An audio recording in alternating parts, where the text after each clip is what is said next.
Ayubowan, Vanakkam. I'm Vayoni Dimel. This is Boston Lanka News, bringing you news, views and entertainment from Boston and USA. Light a lamp instead of cursing the darkness, Sarath Fonseka tells the nation. Sajith Premadasa, can he make UNP more effective opposition? Studio Resonance, new Sri Lankan known sound studio in Boston. Let us all rally together to come out of the darkness without cursing it. Let us all move together, light one lamp and illuminate our path leading us out. General Sarath Fonseka made that appeal in his New Year message released from his prison. Writing to all Sri Lankans, General Fonseka continues, "Please help me to secure my freedom, which I lost simply because I came into politics to save the country from the terrorist government in the same way as I saved the country from the tiger terrorists. Please help me to get my freedom." As the new year begins, Sarath Fonseka, daughter of General Fonseka, also shared her voice on behalf of his father.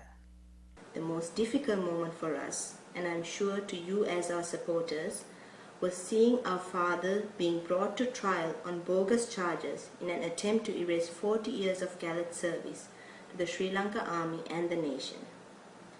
As a family, we have been held against our will during the presidential election. Our father was illegally abducted, and we had to witness our family and extended family being brought up on false charges. To add to this, we have seen our father being portrayed as a traitor to erase the gallant service and great contribution he made on behalf of our great nation. Sarath Fonseka, who is heading the campaign from America to get his father the freedom, does not want to lose her hopes. Under the current regime, freedom and liberty does not have a place, and for Sri Lankans, going against the government, this equates to a heinous crime. I believe in karma, and this belief gets me through the day and helps me deal with the sadness and challenges I have had to face. Our country has always been fortunate, and I know one day justice will prevail. My father and all those brave soldiers who fought to end terrorism will not be forgotten, and the contribution they made on behalf of peace cannot be erased. Boston Lanka spoke to the president of the National Lawyers Association, Uppul Jayasuriya. Attorney Jayasuriya has been a strong critic of the government and is affiliated to the United National Party. He joins us from Colombo. Mr. Jayasuriya, do you think General Fonseka got justice from the government, or can he expect mercy in the future? I don't think in Sri Lanka you can expect any kind of justice. I think it is better, far better, for you to go to a temple, kovil or a church than pray to God. I cannot expect any justice wherever somebody who has been supporting General Fonseka, so many people were assaulted, they were dismissed summarily, they were for trying to do the law. They have got no justice from the Sri Lankan system of judicial. Mr. Jayasuriya, you were very critical about the process of the two court-martials that found General Fonseka guilty. Can you explain why? Yes, our Judiciary Act is very clear. It says that any judge shall not hear a case of a party if the party is known to it, or if there is some interest, if some involvement. Now, the people who were sitting in the court-martial number 1 and court-martial number 2, they were all people who have been punished by General Fonseka. So, the one-time accused who were punished by General Fonseka were sitting in judgment. So, you can't expect, this is in violation of the Judiciary Act, the statutory provisions of the Sri Lankan law. So, that's what the statutory situation is concerned about. But beyond that, now take the situation where after the court-martial decision was pronounced, the matter was taken to the Court of Appeal.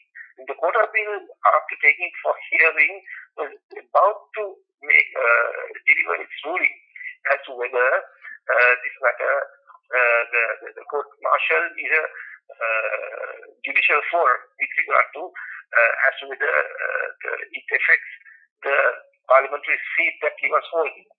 Now, before the Court of Appeal delivered its order, when it was contemplating of delivering such order, whatever it was taken up to the Supreme Court, and the order that was to be delivered was, I never, as a lawyer, for the last 34 years in practice, I never had a situation where an order in expectation to be delivered was ever taken.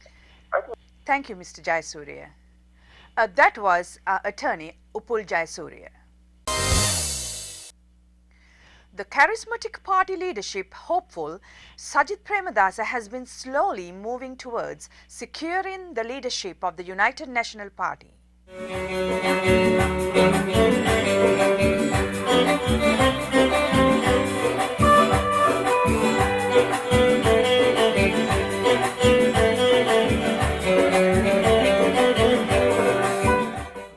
Mr. Premadasa, issuing a New Year message, called for the masses of the country to unite to strengthen economic and social standards of the common people and create a new era.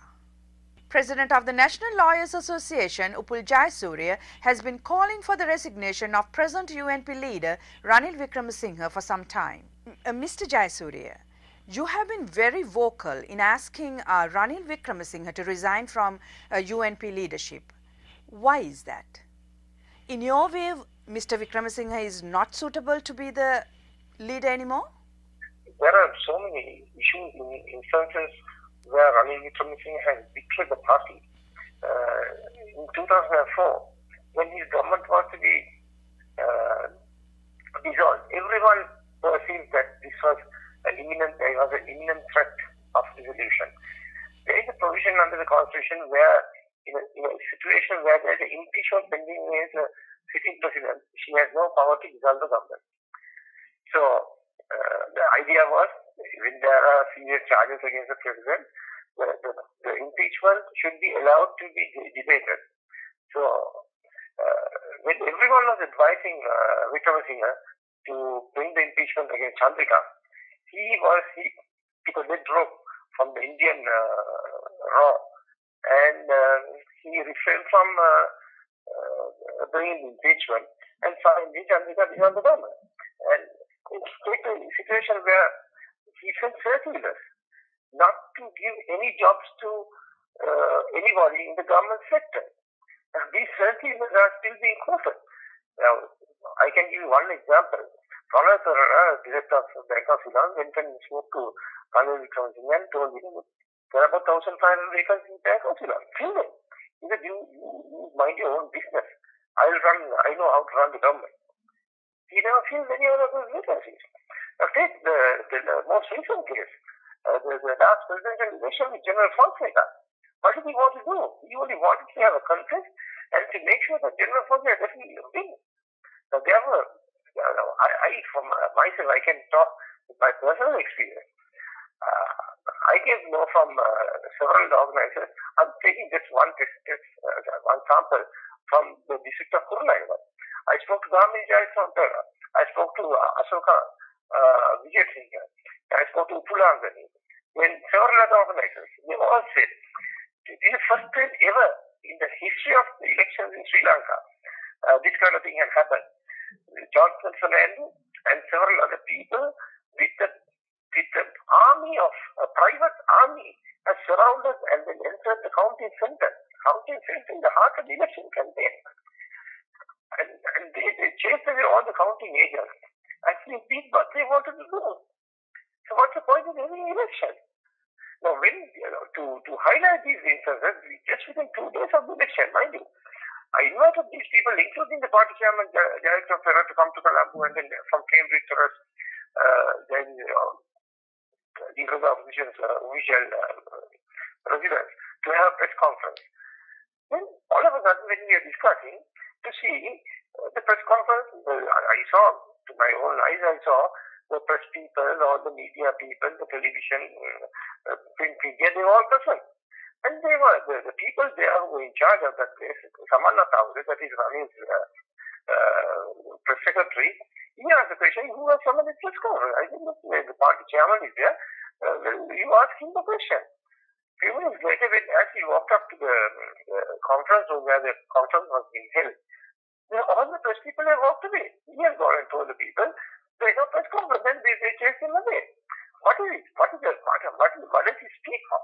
He did not want the misdeeds of this election campaign to be highlighted. Now, for whose interest was he acting? He was not acting in the interest of the international party or the common party candidate who was there. He only used General Fonseka as a bait for him to survive that election, that's all. And to ensure that he was defeated. The situation is so bad and it is dangerous. There is no opposition in this country. There is no opposition leader. If there is no leader, there is no opposition. So this is the situation in which the opposition is working in this country.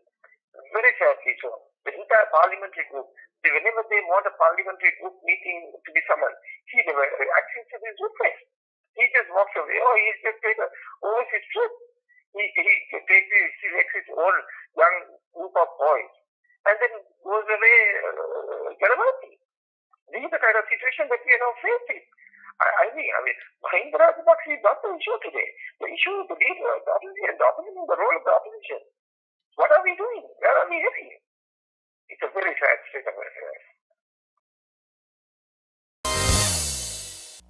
A new sound studio named Studio Resonance was opened on January 1st in Boston. This was the first ever fully equipped Sri Lankan-known sound studio in the New England area. Studio Resonance has a sound booth enabling sampling vocals and acoustic instruments. It has the capacity to record unlimited number of tracks. The studio is equipped with advanced software and hardware for a complete music production from post-production to publishing. Sound booth also has a dubbing facility for TV and film production. This will be a music production house that could also provide music compositions for movies, TV drama, songs and jingles. That concludes our news edition. We meet you again with another news edition of News, Views and Entertainment from Boston and USA. Till then, goodbye.